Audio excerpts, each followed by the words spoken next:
Hello किसान भाइयों, मैं हूं आपका मछली वाला भैया उन्मेष टहरिया फिशरीज ग्रेजुएट एंटरप्रेन्योर और आप देख रहे हैं ऑस्कर फिशरीज।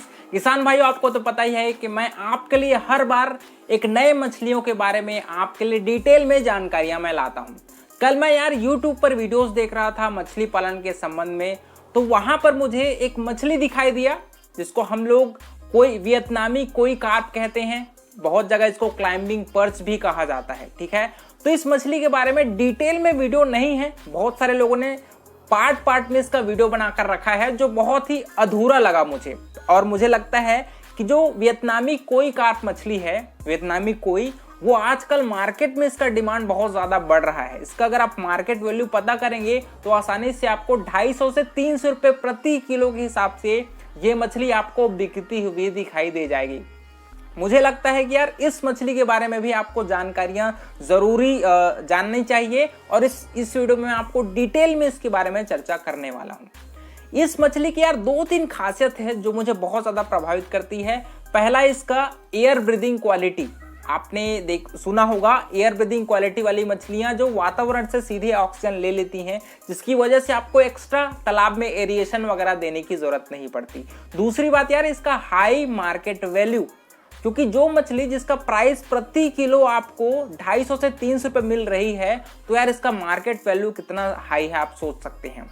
लेकिन इस मछली की थोड़ी सी आपको एक सावधानियां रखनी है कि ये मछली आपके एरिया के हिसाब से इस मछली का डिमांड रहता है। जैसे कार्प मछली का आपको हर जगह डिमांड दिखाई देगा, लेकिन इस मछली को आपको स्पेसिफिक जगह में ही ये मछली आपको डिमांड के रूप में दिखाई देती है। भाइयों, वियतनामी कोई कार्प मछली को आप आसानी से, आप चाहे टैंक हो गया, सीमेंटेड टैंक, प्लास्टिक टैंक, चाहे आपका cage culture, biofloc system, RS system, सभी प्रकार के सिस्टम में इस मछली का पालन किया जा रहा है, क्योंकि ये मछली एक्सट्रीमली ऑक्सीजन की कमी की परिस्थितियों में भी आसानी से सरवाइव कर जाती है।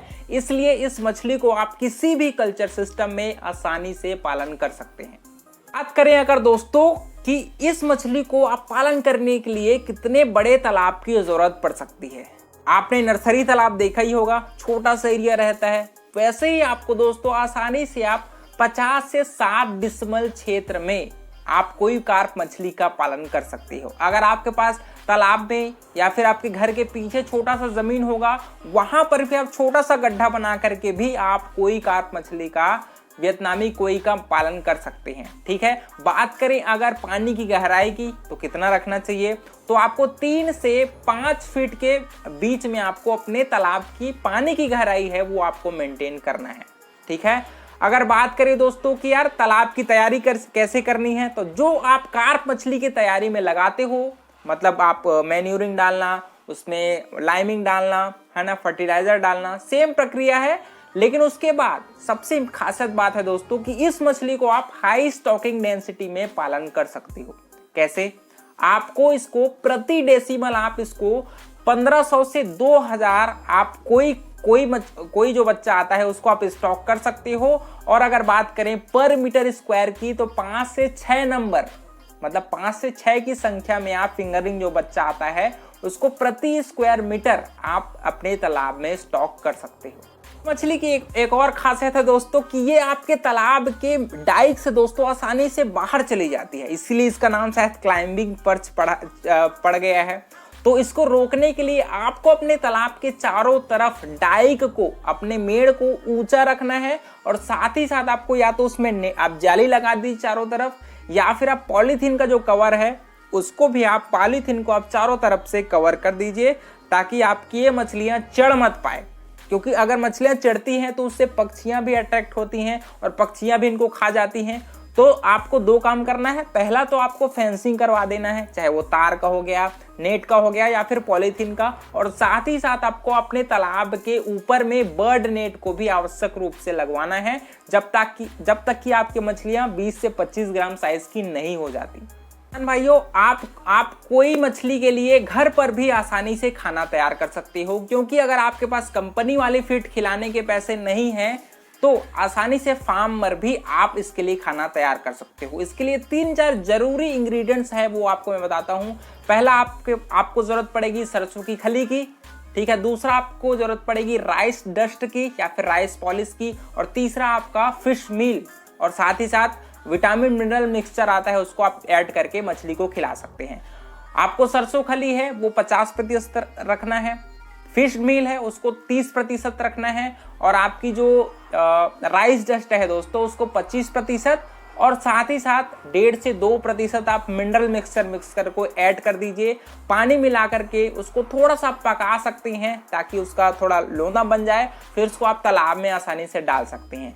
और अगर आपके पास पैसे बढ़िया हैं तो आप कंपनी वाले फीड भी खिलाइए। आप 32% प्रोटीन वाले जो फीड आती है कंपनी वाली, चाहे वो कारगिल का हो गया, सीपी का हो गया, एबिस का हो गया, जो भी आपके आसपास अवेलेबल होगा उसको आप कंपनी वाली फीड खिलाइए। 28% प्रोटीन से नीचे वाले फीड आपको नहीं खिलानी है, क्योंकि इस मछली को प्रोटीन की रिक्वायरमेंट है वो अच्छे लेवल पर होती है।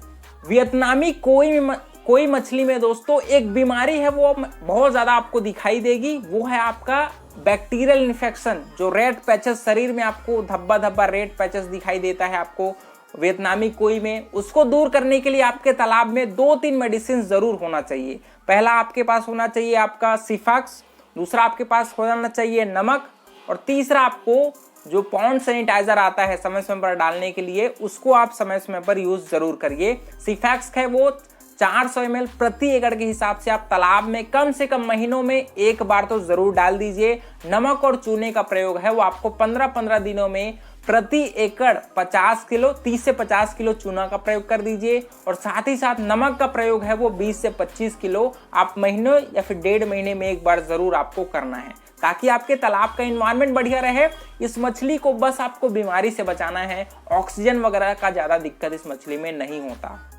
भाइयों ये मछली आपका मैक्सिमम 60 से 70 ग्राम साइज तक बढ़ती है। आपके हाथ का साइज का आपका ज्यादा से ज्यादा ये मछली बढ़ पाती है, क्योंकि ये मछली छोटे में ही मार्केटेबल साइज है वो पकड़ लेती है। ठीक है, तो आसानी से आप 3 से 4 महीनों में इस मछली को तैयार कर लोगे, वो भी बहुत कम खर्च में। आप जितना ज्यादा हो सके आप गोबर का भी प्रयोग कर सकते हैं, लेकिन बस आपको मछली को बीमारी से बचाना है, बाकी सब इसका सॉर्टेड है। ठीक है, तो इस प्रकार से दोस्तों बहुत ही आसानी से इस मछली को आप पालन कर सकते हो। जगह भी ज्यादा जरूरत नहीं पड़ रही है, फीड कॉस्ट थोड़ा सा आपको पड़ सकती है, लेकिन इस मछली का जो वैल्यू है वो इतना ज्यादा है कि जब आप मछली को सेल करोगे और अपने हाथ में जब बहुत सारा पैसा आप अपने हाथ में रखोगे, तब आपको समझ में आएगा कि ये मछली बहुत ज्यादा पैसे कमाकर आपको दे सकती है।